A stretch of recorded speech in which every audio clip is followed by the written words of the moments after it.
What's going on, everybody? Cody Pasby back with you. It's another edition of Wax Packs and Warning Tracks, Mojobreak's baseball card podcast. This week, we're just zoning in on one subject. I think you might already know what it is. It's the biggest story in baseball. It's one of the biggest stories in baseball cards, maybe the biggest story in baseball cards among collectors. A lot of money invested in this guy that we're going to talk about today. It's Fernando Tatis Jr., one of the hottest names in the hobby for the last few years, suspended 80 games for PED use. What does it mean for collectors of Fernando Tatis Jr.? Is there any room to grow here? Is it done? Is it over? Is this the biggest L you've ever taken in the hobby? Well, if there's one thing we know about being in this hobby, you're not really in it until you've taken a big L. And frankly, unfortunately, I'm sorry if this includes you, this was a pretty big one. But is there still a chance for redemption for young Fernando Tatis Jr.? Remember, the guy is just 23 years old, still a lot of career left, and the Padres just got a guy named Juan Soto. Have you heard of him? He's pretty good. I talk about that and much more with Doug Mojobreak's Doug Caskey. You know him from the hype. You know him. You love him. It's Doug. We dug in on this. No pun intended. Sorry about that, Doug. We went in deep to talk about the fallout from this, what it means for you, what it means for the Padres, what it means for baseball, what it means for the hobby, and so much more. Check it out. Here's the conversation with Doug. All right. Huge, massive, mind-blowing. Maybe not mind-blowing anymore. I feel like I'm already off track. Steroid stuff doesn't feel mind-blowing in baseball anymore. No. We're so desensitized to it. I got Doug with me on this edition of Wax Packs and Warning Tracks. What are we talking about? Of course, we're talking about the thing that every baseball fan, whether you're a collector or you're a fan of the game, or especially if you're a Padres fan, you are talking about right now, and that is the 80-game suspension for Fernando Tatis Jr., one of the brightest stars in baseball. Got caught. Got tested positive for cholesterol, I believe, was the substance. Ringworm? Ringworm. That's a new one. Yeah. I got to say, I mean, I had heard of the Manny Ramirez being like, I'm taking the stuff that pregnant ladies take. I've seen the Ryan Braun had an interesting one, I feel like. I can't remember exactly. But ringworm, that's a new one. That's a new excuse. Yeah, I mean, supposedly I heard he was locked out because of the lockout. He had gotten ringworm. This is what I was reading today, so don't quote me on it. But, like, I heard that he could not reach out to the team doctors about it because I was thinking, right, why wouldn't you just, make sure that they give you the right stuff? But I guess he couldn't reach out to the team doctors at the time. Remember, he did have that motorcycle injury around the same time as well. Probably wasn't handled the right way. Obviously, now he's paying the price, and I'm sure, on a lesser scale, collectors are going to be paying the price that invested a lot of money in Tatis. It's a sad story for one of baseball's, which I had the face of baseball. I was about to say, beginning of this year, we did a segment at in the hype. Who's the face of baseball? Your team, Tatis, and I think I think we were all kind of like, look, it's Ohtani, but we have to make a debate here. But I was kind of on your side with Tatis. I thought if Tatis gets back healthy, if the Padres make a run, there is real potential here because he is such a bright star. I heard this point thrown around by a few folks, and it's really true. He wants to be a star. Yeah. Like, that's something that baseball hasn't had in a long time, where a guy is like, yes, bring it to me. To the point where Mike Clevenger said that he put himself before the team. So he has teammates saying that, hey, you're going to be here for 13 years, and you're putting yourself before the team. And that's not good. And now that you've got a guy like Juan Soto, who we'll talk about in a bit, suddenly you think, these guys are probably thinking, we don't need this guy. We have Juan Soto. We have Manny Machado. We have all these guys. We have all this great talent around us still, like, yeah, Tatis will be awesome, but look, let's start just from a baseball perspective because we're fans of the game, we're fans of sports, and to see a guy like this get busted,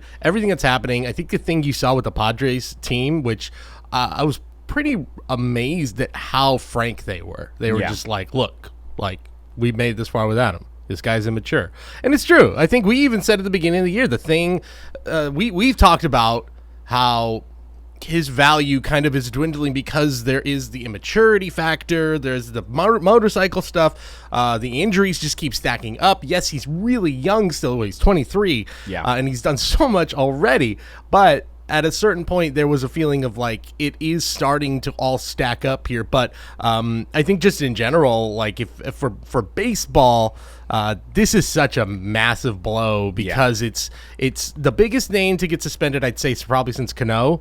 And I think I liken it more to when Ryan Braun got suspended because Braun was on a track where you thought, God, if this guy keeps doing this, he's on an MVP track. And he's in his mid-20s when he got busted. So, and it really clouded the rest of his career. It did. And you know what's really sad, and I hate to go this route, but I'm going to be this guy for this moment, is you mentioned Ryan Braun, you mentioned these other names.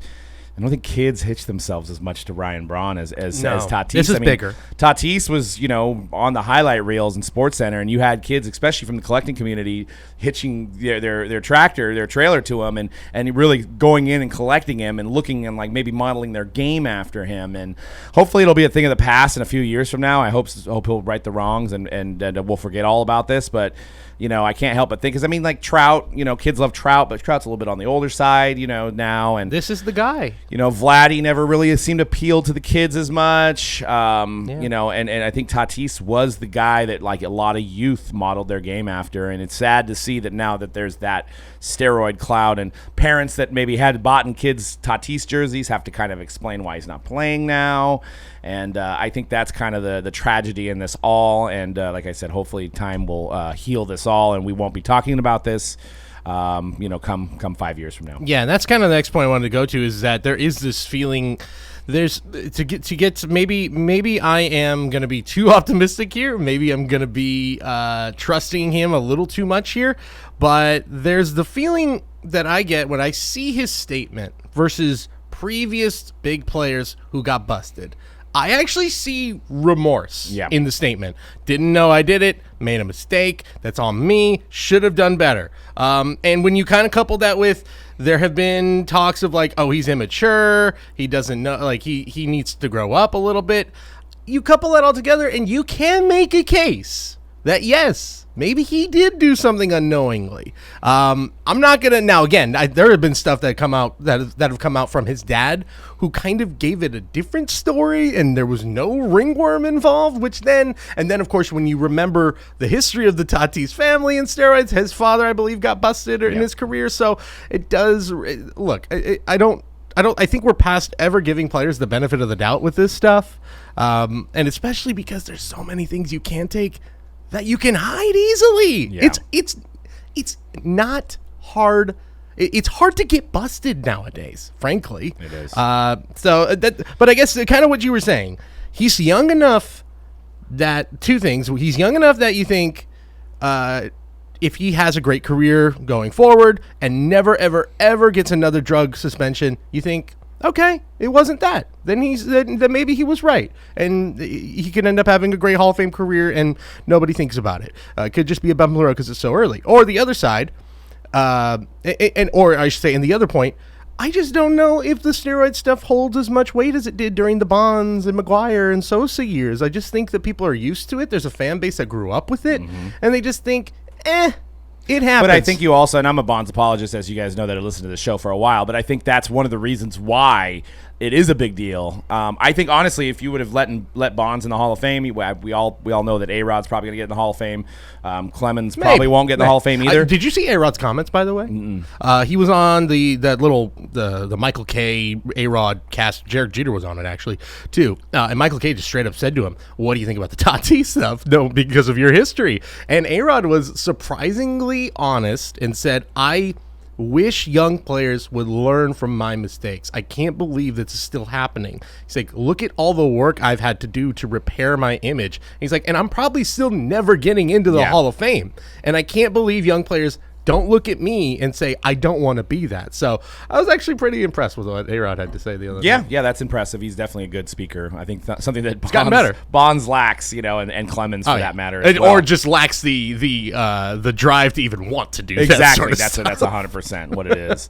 But yeah, I mean, it's yeah. I mean, we're seeing some weird things. People are testing for and getting caught with, and now it's not just steroids, but it's other stuff that's inflammatory that have these kind of qualities too. And none of us are physicians, so we don't know, but like it's just now that it comes down, and once a player is suspended, regardless of what it is, it's got that cloud over their head. Yeah, and I do think I think there is a real chance for Tatis to rebound in a way that guys like Cano, like Braun, like Manny Ramirez, A-Rod, the most recent big names to think of now. It's going back a while now, but that there's a chance for him to rebound, because I think the thing you realize with the steroid stuff now is it's the stance softens every 10 to 15 years, where now we feel a different way because we grew up watching Bonds and we grew up watching the Sosa McGuire chase, and we think of that in this because it was awesome.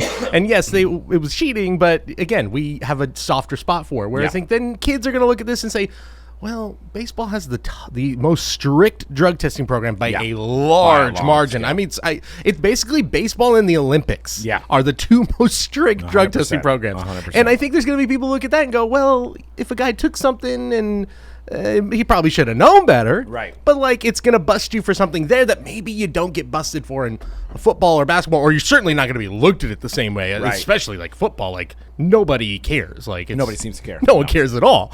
Nope. Let's go from a card perspective. This is that's what I was going to say, and I'm glad you mentioned that. Sorry, I got to tickle my throat. No, you're good. If all those guys you just mentioned, Manny Ramirez, Ryan Braun, their cards don't sell. So there hasn't really been. There's nothing. And even Bonds, I mean, some of Bonds' stuff does sell, but maybe that's because of the scarcity of his autographs. But none of that stuff's ever sold. So can he rebound? Now, I know a lot of rumbling amongst the hobby community is like, wait to the offseason. Like right now he's low, but it's going to be even lower because he's not going to play this year. Yep. Right? So the time to buy would probably be in the offseason when everybody's focused on football and probably basketball. I might be buying on the certain prices then, but then there's always that cloud in my mind that, like, anytime you try to sell one of those cards, there's always going to be that guy that says, well, it's steroids. And there's also the fact that two more strikes, he is literally banned from baseball. Yeah. I mean, again, hopefully he learns from this. He's young enough and he seems remorseful. But there is always that chance, even if it's like, boy, this is a bargain, it's still a chance that two more times he will literally, the next time he'll be out for an entire season. Yeah. Yeah. And then he's out of the game. That you have to take that into consideration. Which player was banned from the entire game? Oh, gosh. Pitcher, right? There was somebody, not a big name, I don't recall. I want to say it was a closer that used to be on the Giants, no? Yeah, might be. I'd have to look it up. If somebody in the podcast, if you're watching us on YouTube, let us know in the comments, because I can't think. It was a former Indian pitcher that became a Giant reliever. Yeah, I'll have to look it up. But anyway, and I know A-Rod, the biggest name that had a full season-long suspension under this program. Manny Ramirez may have as well. So let's look at some of those prices. There's a slide here if you're watching us on YouTube. Look, if you are one of those people who's thinking, I'm on the fence, maybe I want to strike, this is the first time that I think this is like the first time since the hobby boom that you can get a PSA 10 Topps Chrome rookie of Fernando Tatis right now for under $100. I think it's still going to slide. Yeah, it will definitely slide. $88.50 right now. That's about the same that I bought a Rafael Devers PSA 10 Well, I think rookie. what you're thinking is you're having guys that are panic selling now. Yes. So there's a lot more inventory on the market, which is affecting the prices. Yeah. And I think off-season you may even see even more than that. And then, like I said, if he comes back next year, has a hot start, I mean, the Padres are going to be good. They're going to be good for years. Yep. It may be worth a chance. The PSA 10 Topps Chrome rookie refractor on April 10th, it was selling for $350. It's now down to $263. Jeez, yeah. By the way, August 3rd, $149 for a base rookie, now $88.50. And maybe the most remarkable one, on August 9th, you would have to shell out $2,161 for a BGS 9.5 first Bowman auto. It is now down to $850.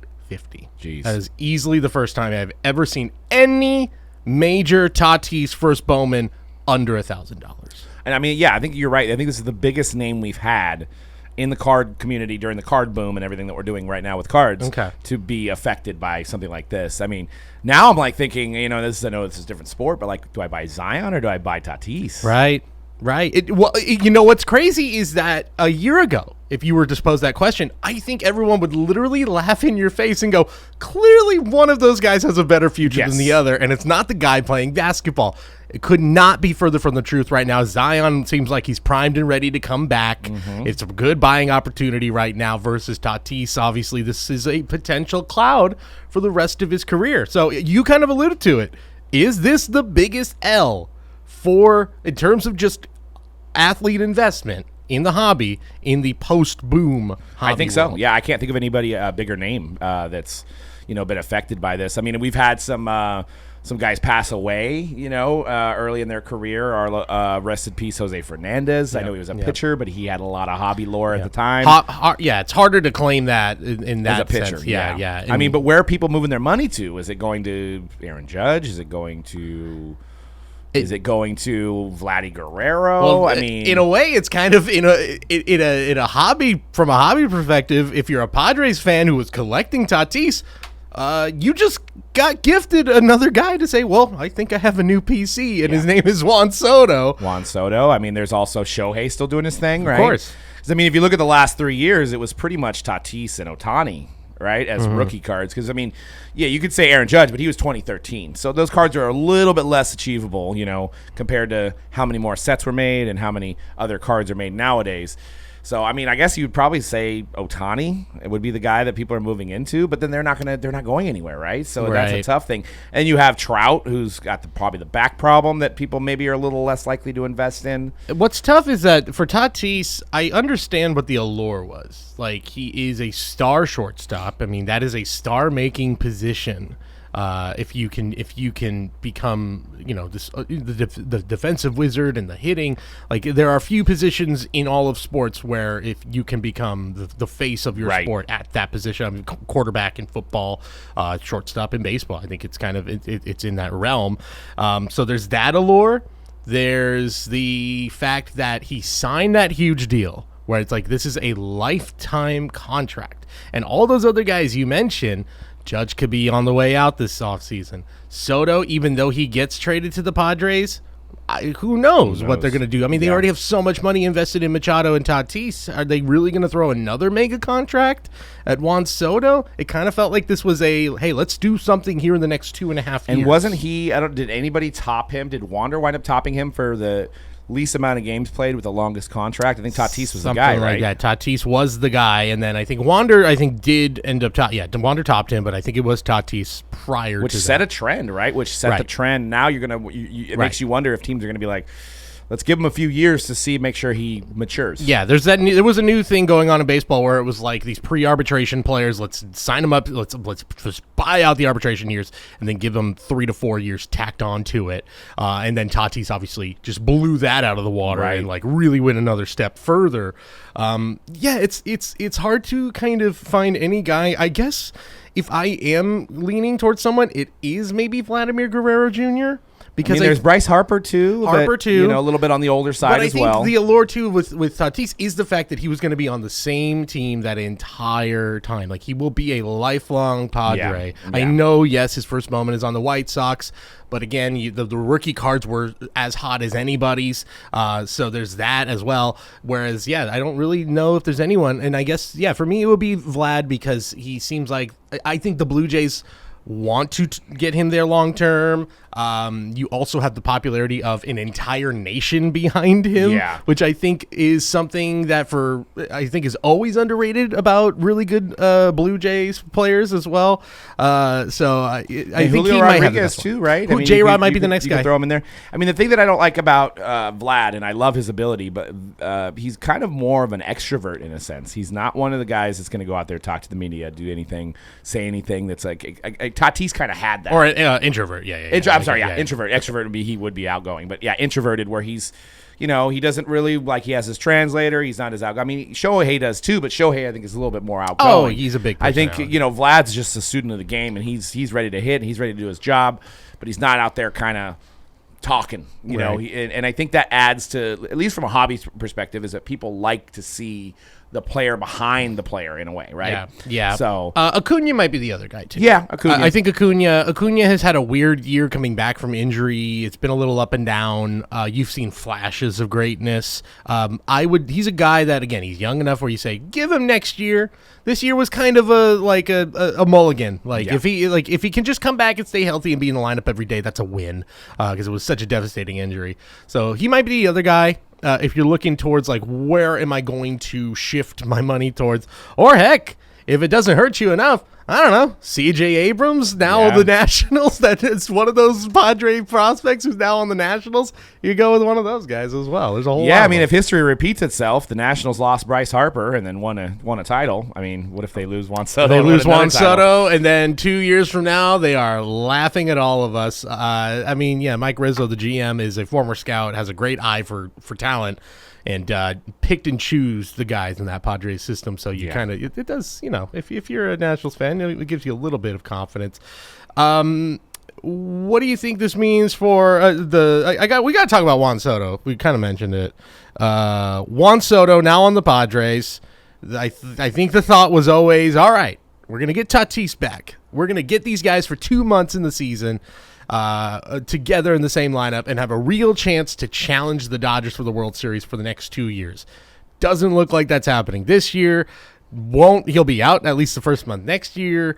I feel like suddenly this future for Juan Soto, which felt like whichever team was going to get him, it kind of felt like they're just going to sign him. I don't know if that's so true anymore, and I feel like he's one of the more underrated guys in the hobby, though. It's weird. It's like as expensive as his stuff is. It is, but like he doesn't seem to be talked about as much as some of the other guys. It's almost like his old hat, in a way, because his prices were good, but there weren't Tatis prices even without the championship. I mean, and another guy to look at over there is Manny effing Machado as well. So as he said it himself. Yep. Who's playing well and coming up in big moments too. So, granted, he was rookie 2011, I believe was his first. No, 2010 was his first moment as an Oriole. But and I believe his rookies are the 11 year, not update, but I think I could be wrong because 11 obviously a massive year for. It might rookies. be 12. Might be 12. Actually, might be 12. You're right. Yeah. You're right. But also a character that people he's kind of looked at as a kind of a snobby kind of he's arrogant. He's not easily likable. Not Tatis likable. Not Soto likable. Not likable. Basically, he's an unlikable guy. And there really hasn't been another Padre that's sold besides Tatis. So we'll see. Yeah. It's gosh, I just feel like there's a lot more questions than answers at this point. I guess let's just say and this. The Padres have lost more games with him now than they've won, correct? Yes, they are starting to turn it around, although, you go 2 out of 3 against your former team, the Nationals. You're going to, that team stinks like hell right now, so you better get some wins. Also, I just kind of want to throw this out there. It's more of a steroid thing that I've been noticing. I think there is, what I've noticed recently, such a huge double standard for steroids when it comes to hitters and pitchers. Yeah. Even though, again, if you're taking steroids as a pitcher, your endurance is better. Yeah. Your fastball might be faster. You might have more. It's going to improve you the same way it's going to improve you as a hitter. And yet I feel like there's such a huge double standard. And I think I heard Mike Krukow, shout out by one of my all-time favorite announcers, a great player, and I respect his opinion, saying something about how, I'm never going to look at Tatis the same. I'm going to question everything and all that, which is fine. Well, how does he really feel about Bonds then? there's these other things. What about Bonds? What about the guy I keep thinking about? And again, I love him as a Giants fan, but Logan Webb got busted for PEDs in the minor leagues. He's since put it behind him, and he's moved on, and he's become a very good pitcher, one of the best. You're pitchers right. In the National the pitchers League. Don't really get they don't get that hate. He gets forgotten about quickly, unless you're like Roger Clemens. Yeah, that's it. Because Clemens was so overwhelmingly good, and the stories were so in your face too. Yeah, those stories were ugly. Yeah, with the Clemens. Rage and right, and all how they did it, and it was it was just bad. But I just found it interesting, and and one more tidbit on this before I get off this point. Did you happen to see over the weekend the Giants had the 2012 World Series champion team reunion? Famously, Melky Cabrera was the best hitter on that team. I actually didn't realize. It was only 2 days ago where it was 10 years ago today, Melky Cabrera got suspended. Yeah, it was at the same time. So deep into the season. I don't think I feel like they know, and then they have a certain time where they have to appeal, and then it comes out the same time. Yes. So that's why it's literally. And I think if the Giants made a move right before that happened. Yeah, too. at least to get some depth. So I feel like the teams have an idea. I feel like the Padres had an idea, which made them really push for Tatis. I mean, for Soto at that point. Maybe they wouldn't have pushed as hard knowing that Tatis was going to be back. Yeah. So I think the teams have a little bit of a fair warning. They know how to publicly handle it and maybe make adjustments ahead of time. But to go back to finish up what I was saying here, so Melky Cabrera, gets suspended. Obviously, doesn't play in the playoffs. They win the World Series anyway, and he's never been invited back. Obviously, also in that same season, Guillermo Molta, a bullpen pitcher, also got suspended for steroids. That might be the guy that got suspended for life. I don't know if he did. You might have. It might have been Mota. I think we'll have to look this up. It might have been Mota. So that's even funnier that he may have, because guess who was at the 2012 team reunion? Guillermo Mota. He didn't even pitch in the playoffs. He gets invited, but Melky doesn't. Who did more for that team in 2012? Right. You tell me. Melky. Clearly it's Melky. He's putting meat in the seats too. Yeah. So anyway, what I'm trying to say is it's a double standard, but I think also in the case of Logan Webb, it happened in the minors, so it was quieter.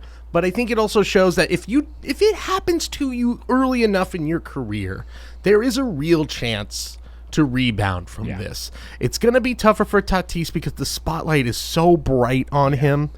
But and everybody's talking about it, so people are not going to forget it 5-10 years from now. So some might, but so let's put it this way: November, December, you're browsing eBay, you see a first Bowman auto, PSA 10 of Tatis. It's $500. I was gonna say that'd be the price. Yep, 500 is basically where you say, I probably wouldn't pay any more than that. Yeah. But. Oh yeah, and I mean, and if that's the case, because I like collecting the top scrum rookies. If those are getting to like 50, 45 range, I'm jumping on it. It's just because there's still, even though there is a lot of risk with the two more strikes and he's out, there's just way more reward for me for that. And I mean, one good thing he does have, because he was so iconic and there was so many people that bought his cards, some of those people are going to hold on to him. It's kind of like the Luka effect with basketball. Like, people still have all those Lukas, so they're going to, and obviously Luka didn't do steroids, but that kind of drives the market regardless of the playing ability. Yeah. So I think you'll see a little bit of that with Tatis going forward, and then so there could be some great opportunities to buy. Now, I guess the other part of that, and we're talking about how I think we're both in agreement. I think if it drops low enough, I'm buying Tatis.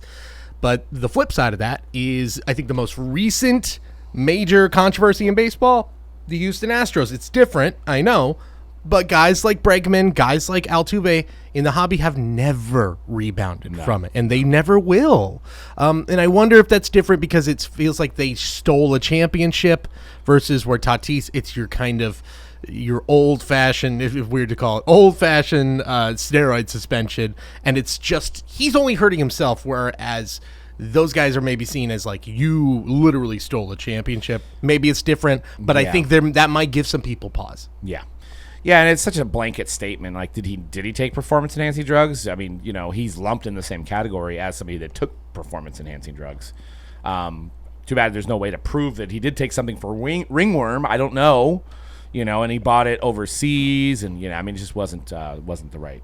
The right thing. It's bad. It's not good for baseball. But if I had to take a bet, I'd say 2 or 3 years from now, if Tatis can maintain the pace he was on, we will forget it. If he becomes, though, he's hitting 20 home runs a year, he's a good defender, he's like a solid number 6 hitter in the lineup and has a good career, it will cloud him the rest of his career. And what do you think about NFL being starting right up and they're like, thank you, baseball.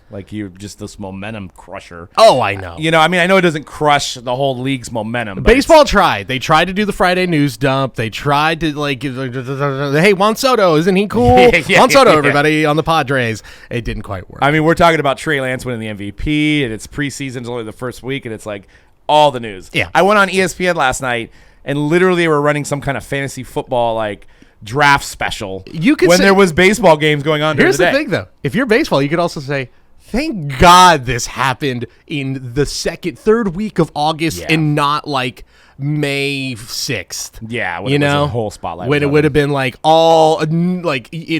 baseball is fresh. 80 games would be the entire season. So maybe in a way it works out for both sides. Yeah. All right. Well, I think we'll leave it at that. Tatis, if it's low, buy. But, of course, as it's been for him for a while now, buyer beware. Yeah, 100%. I mean, I'll look for some good deals. I think first Bowman's where you're at. I mean, it's going to be hard to buy some of the other ones, like the second-year definitive or the, You know what I mean? Depending on the price. I guess there's a price for everything. But, like, if you're buying them, try to buy the blue chip ones if you can get them at the good price, because the other stuff is, you just don't know. Yeah, and I'm going to go buy some Guillermo Mota cards while we're at it. There you go. So. Thanks to Doug for sitting down with me to talk some Fernando Tatis Jr., talk some Melky Cabrera, bring him back. I was going to say good memories, weird memories.